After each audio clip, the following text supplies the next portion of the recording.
নমস্কার। আজকে একটা কমন টপিক নিয়ে আলোচনা করতে চাই, যেটা আমার পেশেন্টই কিছুদিন আগে আমাকে জিজ্ঞেস করলেন। যেটা হচ্ছে, ডাক্তারবাবু, আমার হাজবেন্ড না প্রায় খুব নাক ডাকে, আর যেদিন নাক ডাকাটা খুব বেশি হয় তার পরের দিনই ওনার মনে হয় যেন ডিসব্যালেন্স হচ্ছে, মাথাটা স্থির নয়, মাথাটা ঘুরছে, এই রকমের একটা ফিলিং বলে। এই দুটো জিনিস কি রিলেটেড ডাক্তারবাবু, নাক ডাকা আর মাথা ঘোরাটা? আমি যেটা বলতে চাইছি, দেখুন, এই নাক ডাকাটা বেসিক্যালি কেন হচ্ছে? নাক ডাকাটা হচ্ছে আমাদের উইন্ড পাইপ, যে আমরা জানি ট্র্যাকিয়া ইয়া উইন্ড পাইপ, এটা দিয়ে নর্মালি আমাদের ব্লাডটা ইয়া নর্মালি এয়ারটা একটা নর্মাল সেই প্রেশার দিয়ে যায়।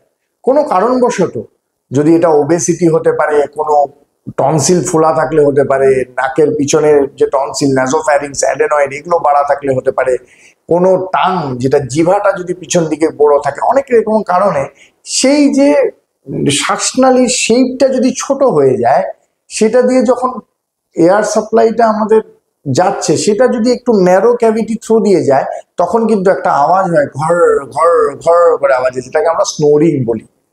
দীর্ঘদিন যদি এই মানে এয়ার সাপ্লাইটা কম হয়, তখন গিয়ে অক্সিজেন যে কনসেন্ট্রেশন গুলো সেলসে, বডিতে, সেটা হার্টে হতে পারে, সেটা ব্রেইনে হতে পারে, সেই জায়গাগুলোতে অক্সিজেনটা কমে যায়, যেহেতু এয়ারটা কম যাচ্ছে due to the narrow cavities.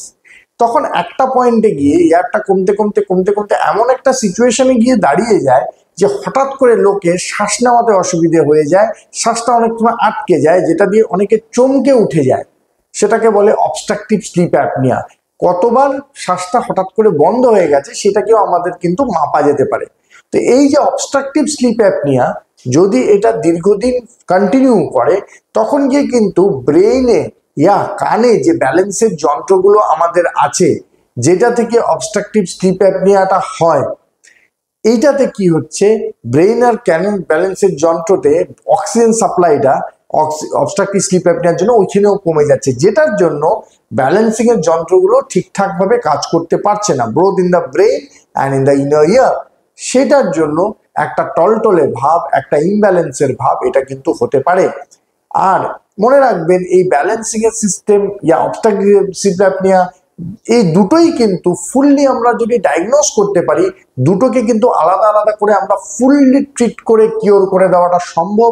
এর জন্যে যদি আপনাদের কারো এই মাথা ঘোরা, ব্যালেন্সের সমস্যা, তার সাথে নাক ডাকা, এইসব নিয়ে প্রবলেম হচ্ছে, তবে কিন্তু দীর্ঘই আপনার নিয়ার বাই যে ইএনটি ডাক্তার আছে, তাদের সাথে গিয়ে একবার যোগাযোগ করবেন, তারা সমাধানটাকে অনেক তাড়াতাড়ি আপনাকে বের করে দিতে পারে। নমস্কার।